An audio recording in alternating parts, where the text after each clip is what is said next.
يشفيه. أسأل الله العظيم رب العرش العظيم أن يشفيه. أسأل الله العظيم رب العرش العظيم أن يشفيه. أسأل الله العظيم رب العرش العظيم أن يشفيه. بسم الله بسم الله بسم الله. أعوذ بعزة الله وقدرته من شر ما تجد وأحاذر. أعوذ بعزة الله وقدرته من شر ما تجد وأحاذر.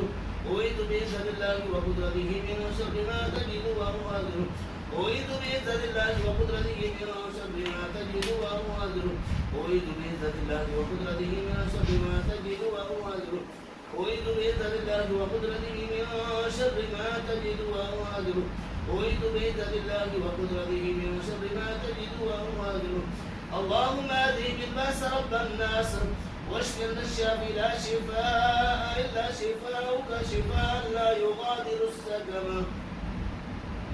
أعوذ بكلمات الله التامة ومن كل شيطان وهامة ومن كل عين لامة. أعوذ بكلمات الله التامة من شر ما خلق. أعوذ بكلمات الله التامة من غضبه وعقابه وشر عباده ومن همزات الشياطين وأن يحضرون. أعوذ بكلمات الله التامة التي لا يجاوزهن بر ولا فاجر من شر ما خلق وبلى وزرع ومن شر ما ينزل من السماء ومن شر ما يرج فيها ومن شر ما يرج فيها ومن شر ما يرج فيها ومن شر ما يخرج منها ومن شر ما يخرج منها ومن شر ما يخرج منها ومن شر ما يخرج منها ومن شر فتن الليل والنهار ومن شر فتن الليل والنهار ومن شر فتن الليل والنهار ومن شر فتن الليل والنهار ومن شر فتن الليل والنهار ومن شر كل طارق إلا طارق يترك بخير يا رحمن. اللهم رب السماوات السبع ورب العرش العظيم ربنا ورب كل شيء فالق الحب والنوى ومنزل التوراة والإنجيل والقرآن. أعوذ بك من شر كل شيء أنت آخذ بناصيته. أنت الأول فليس قبلك شيء وأنت الآخر فليس بعدك شيء وأنت الزاهر فليس فوقك شيء وأنت الباطن فليس دونك شيء. بسم الله يرضيك من كل شيء يرضيك ومن شر كل نفس وبين حاسد. الله يشفيك بسم الله يرقيك بسم الله يبريك ومن كل داء يشفيك ومن شر حاسد إذا حسد ومن شر كل ضياء. بسم الله يرقيك من كل شيء يرقيك من حسد حاسد ومن كل عين الله يشفيك.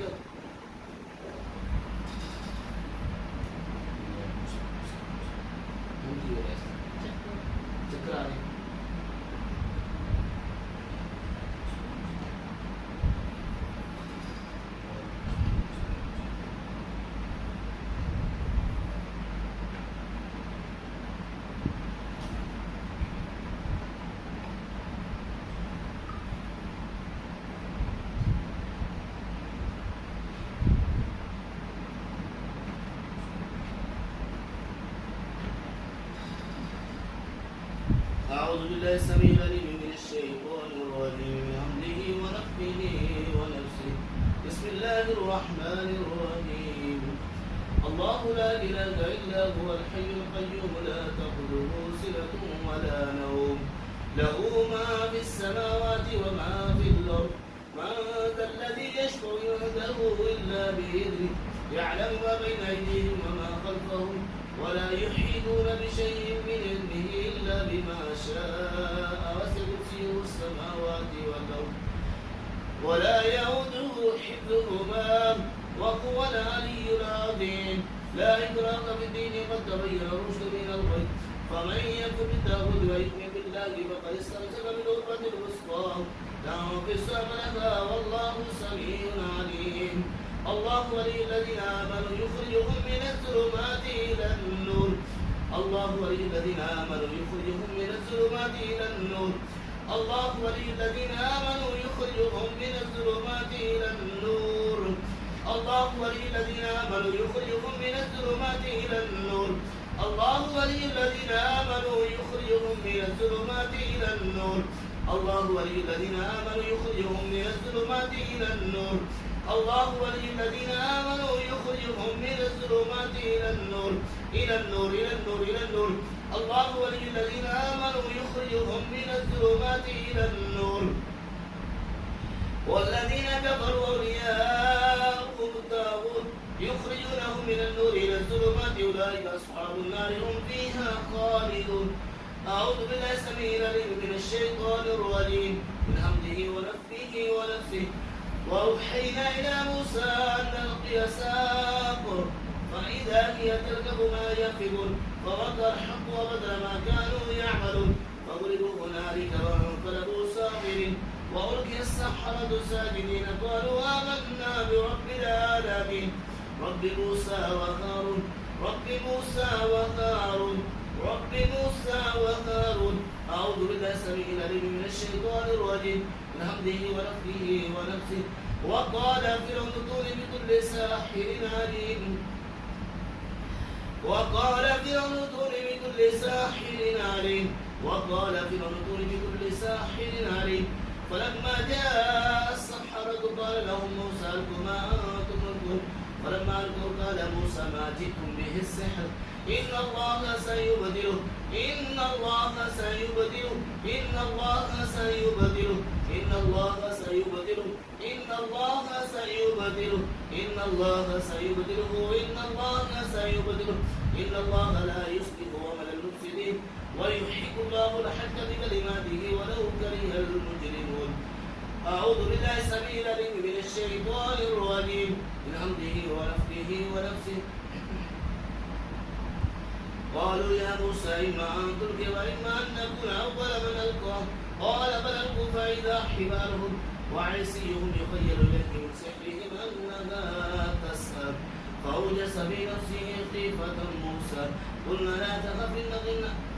لا تخف إنك أنت الأعلى وألق ما بيمينك تلقف ما صنعوا إنما صنعوا كيد ساحر ولا يفلح الساحر ويسوته ولا يفلح الساحر ويسوته ولا يفلح الساحر ويسوته ولا يفلح الساحر ويسوته ولا يفلح الساحر ويسوته ولا يفلح الساحر ويسوته ولا يفلح الساحر ويسوته ولا يفلح الساحر ويسوته ولا يفلح الساحر ويسوته ولا يفلح الساحر ويسوته. فألقي السحرة سجدا قالوا آمنا برب هارون وموسى.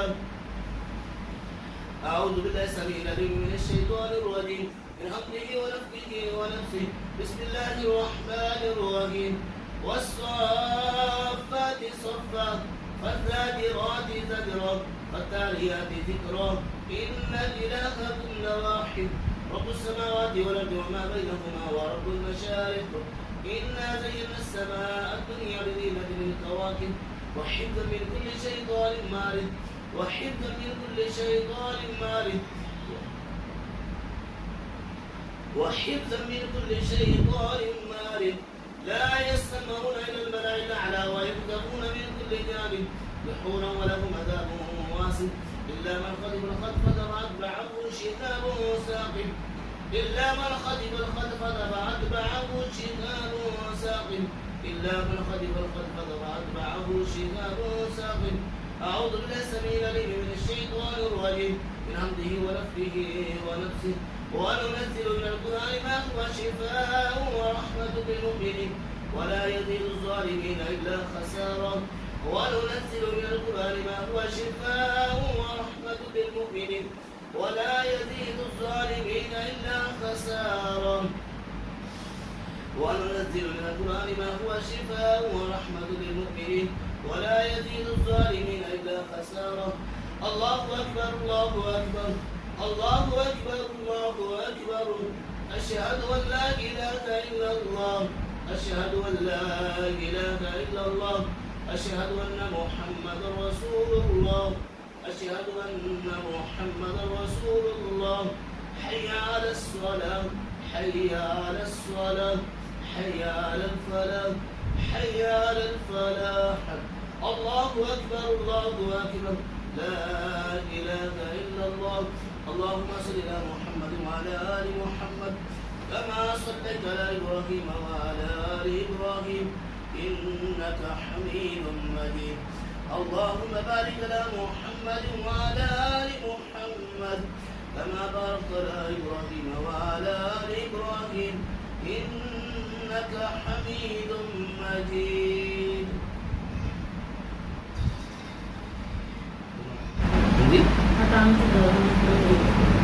ये किसी मालिश नहीं करते तेल की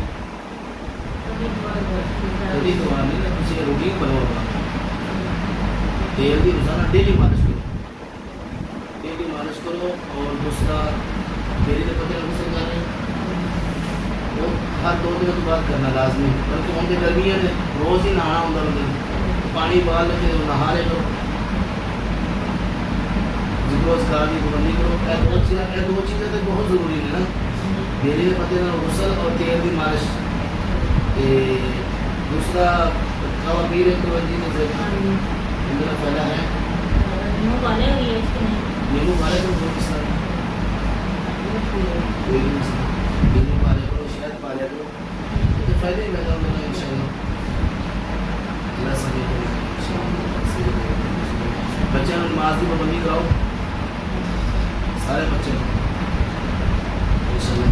और घर के अजाना भी दे रहे हो ना अजान वगैरह घर में दे रहे हो बात कर यार को जाना सारे नहीं है बात कर रात नहीं दे हो कि वो घर के लड़ाइयाँ झगड़े वो घर छड़ के चले गए तब तक कि औलाद मियाँ बीवी के दरम्यान केस चलना शुरू हो गया। मेरा बंदा सी मेरे को दोस्त सी मेरे घर सारे घर आना जाता रहता सी एक दिन मैंने कहा यार कैसे मिलना सिर में दर्द बहुत ज़्यादा है दाम मैं दाम की तो अलामत कुछ चीज़ अलामत जादू नहीं सारी मैंने कहा मैं जादू है जो मामला सारे बने तो जादू के नाल बने हुए हैं। खैर मैं रोज़ाना टाइम बेटा सुबह के टाइम घर जावा तो वजू करा वजू करके चारों खोले दरमियान घर के अजान पढ़ा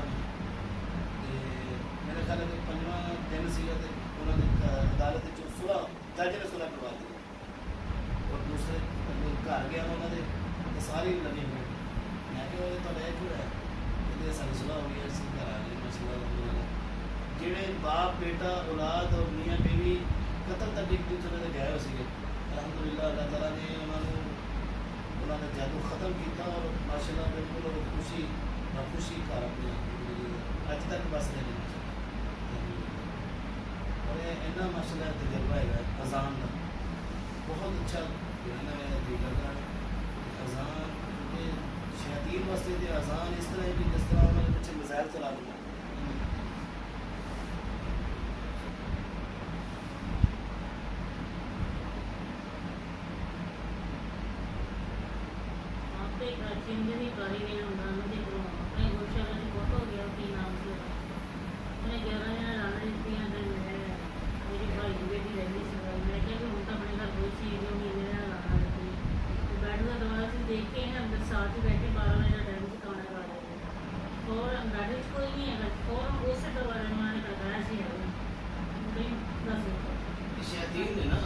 शैतान ने अल्लाह के नबी सल्लल्लाहु अलैहि वसल्लम की हदीस भी है कि जो मस्जिद के अंदर अजान होती है ना ये पीठ दिखा के ना नसते ने भजते हैं पीठ जो अजान मुकम्मल होती है ये फिर मस्जिद जा जाते हैं ठीक है जो तकबीर होती है फिर उस तरह नसते हैं जो तकबीर मुकम्मल हो जाती है नमाज के दौरान फिर आ जाते हैं तब तक ये नमाज सुकून नहीं पढ़ देते हैं शैतान ये हदीस है जिस घर के रूटीन का काम होता रहेगा जादू टूट जाएगा शैतान हर जगह से मौजूद है वो रहते नुकसान नहीं पहुँचाएंगे तो ਜਿਹੜੇ नुकसान वाले जादू शैतान ने ना इतना हो जाएंगे लेकिन मंजर से मैं पढ़ने 2-3 बड़ी जबरदस्त थी चौथा दिन होना मैं बीमार ही नहीं होना कि मेरे को शायद दवा नहीं पड़े वो ही छोड़ पढ़े नहीं मिलने तो धीरे से अगर आप निकल जाएंगे अल्लाह ने फरमाया कि शैतान जिन्नात ਜਿਹੜੇ शैतान जिस्म ਦੇ ਵਿੱਚ ਇਸ ਤਰ੍ਹਾਂ ਦੌੜਦਾ ਹੈ ਰਗਾਂ ਦੇ ਵਿੱਚ ਕਿ ਜਿਸ ਤਰ੍ਹਾਂ ਖੂਨ ਗਰਦਸ਼ ਕਰਦਾ ਹੈ जिस्म ਦੇ ਵਿੱਚ ਦੌੜਦੇ ਨੇ ਰਗਾਂ 'ਚ ਸੁਸਤੀ ਪੈਦਾ ਕਰ ਦਿੰਦੇ ਨੇ जिस्म बेजान कर देते हैं और उस मरीज का दिल ही नहीं करता कि नमाज पढ़े बाजू का तो वजू कर लेता है वजू करके तो इधर अगर और कमर मसरूफ हो जाएगा नमाज तक नहीं पढ़ने देते अगर नमाज पढ़ने वास्ते शुरू भी हो जाए नमाज जान ਨਮਾਜ਼ ਤੇ ਖੜਾ ਵੀ ਹੋ ਜਾਵੇ ਤੇ ਫਿਰ ਉਹਦੀ ਤਬੀਅਤ ਖਰਾਬ ਕਰ ਦਿੰਦੇ ਨੇ ਔਰ ਉਹਦੇ ਦਿਲ ਦੇ ਵਿੱਚ ਬੇਸੁਕੂਨੀ ਪੈਦਾ ਕਰ ਦਿੰਦੇ ਨੇ ਕਿ ਜਲਦੀ ਜਿਤਨਾ ਜਲਦੀ ਉਸ ਨਮਾਜ਼ ਪੜ੍ਹ ਕੇ ਤੇ ਫਾਰਗ ਹੋ ਜਾਏ। ਨਮਾਜ਼ ਹੀ ਸਕੂਨ ਨਾਲ ਪੜ੍ਹਨੀ ਇਹਨਾਂ ਦਾ ਹਾਲ ਇਹੀ ਹੈ, ਸੁਬਹ ਸ਼ਾਮ ਦਾ ਇਜ਼ਕਾਰ, ਕੁਰਾਨ ਦੀ ਤਿਲਾਵਤ ਪੜ੍ਹੋ ਵੀ और सुनो भी, दोनों तरीके से।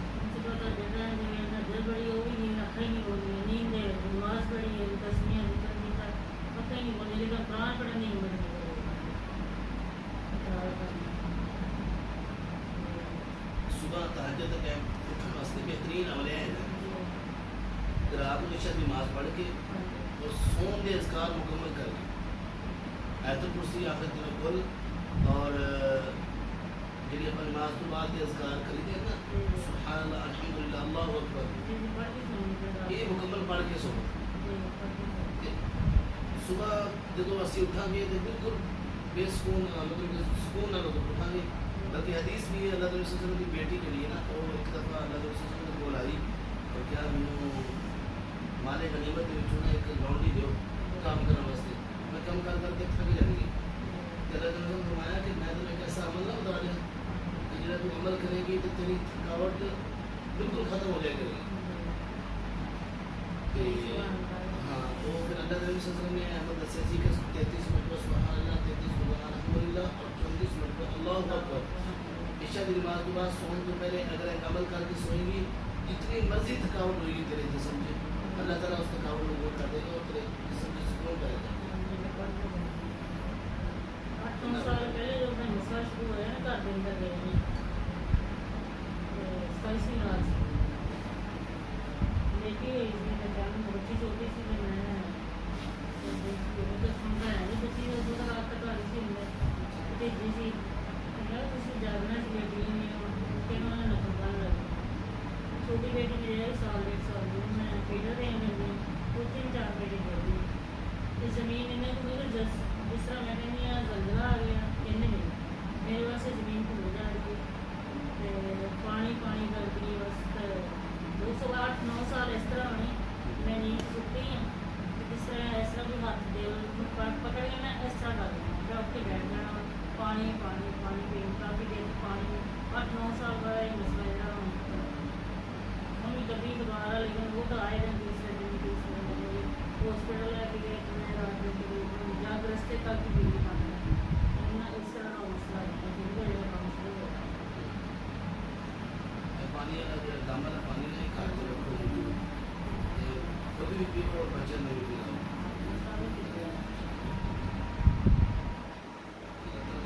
पता नहीं चलना जिसका भी आप डालता नहीं है किसी पकड़ने को सांस होना सांस नहीं होना चाहिए पानी पानी करना चाहिए।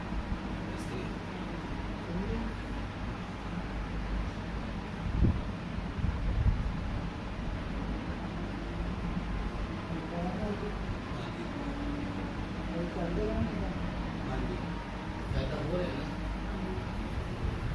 ये इन्हों की लिमिट होती है घट्टो घट्ट 7 तक होंगी है 7 9 11 13 इस तरह ये दाम होते ये असल मसला आंटी का काफ़ी पुराना मसला है नंबर वाला मसला है जो 7 या 9 नंबर क्लियर हो जाता है इंशाल्लाह ऐसा ऐसा लग रहा है शफा देगा इन्हों के जोड़े ना तो हाज़री होने वाली वो वैसे मरते जा रहे हैं या छड़ते जा रहे हैं इस इन्हों की कई किस्में होंगी ना कुछ जिन्नात जोड़े हाज़र हो जाते हैं कुछ हाज़र नहीं होते लेकिन वो या तो पढ़ाई के नाल मर जाते हैं या वो छड़ जाते हैं। काफ़ी देर नहीं मैं सामान में से 6 गोलियाँ तो टाइम खाने से फिर एक नींद आनी खत्म हो गई है ना क्या इशारा ही होया कि किसके नाक खुल गई है पुकारी है मैंने सूरज नमस्कार उनका बढ़िया मैं सूरज नमस्कार पुकारी का इशारा आया जिन्हें मुझे सूरज नमस्कार जो उन्होंने बोल दिया सूरज नमस्कार ताल दिन 11 दिन या 9 दिन पढ़ शुरू होकर जो उन्होंने सिर से दर्द होती मेरे को मतलब अभी ये भी बैठे बाहर से दर्द तो बैठे काफ़ी पता नहीं चल सकती उदों ही दवाइयाँ ले गए फिर पता चलेगा कि खाई है मैंने कहनी देखो ये चकाऊ दवा इस ਫਿਰ ਕਿਆ ਹੋਇਆ ਕਈ ਬਿਮਾਰੀਆਂ ਬਣੀਆਂ ਜਾਦੂ ਇਸ ਤਰ੍ਹਾਂ ਬਿਮਾਰੀਆਂ ਜਿਹੜੀਆਂ ਨੇ ਵੱਡੀਆਂ ਰਹਿੰਦੀਆਂ ਬਿਮਾਰੀਆਂ ਹੀ ਲੱਗਦੀਆਂ ਕਦੇ ਕਿਤੇ ਕੋਈ ਬਿਮਾਰੀ ਲੱਗ ਗਈ ਕਿਤੇ ਕੋਈ ਬਿਮਾਰੀ ਲੱਗ ਗਈ ਜੋੜਾਂ ਦੀ ਬਿਮਾਰੀ ਲੱਗ ਗਈ ਕਿਸੇ ਜਿਸਮ ਦੇ ਕਿਸੇ ਵੀ ਹਿੱਸੇ ਵਿੱਚ ਦਰਦ ਸ਼ੁਰੂ ਹੋ ਗਈ ਔਰ ਦਰਦ ਇਸ ਤਰ੍ਹਾਂ ਦੀ ਹੁੰਦੀ ਹੈ ਕਿ ਉਹ ਖਤਮ ਹੀ ਨਹੀਂ ਹੁੰਦੀ ਜਿਤਨੀਆਂ ਮਰਜ਼ੀ ਦਵਾਈਆਂ ਖਾਈ ਜਾਓ ਰਿਪੋਰਟਾਂ ਕਰੀ ਜਾਓ ਟੈਸਟ ਕਰਵਾਈ ਜਾਓ ਉਹ ਦਵਾਈ ਸਮਝ ਹੀ ਨਹੀਂ ਲੱਗਦੀ ਉਸ ਬਿਮਾਰੀ ਦੀ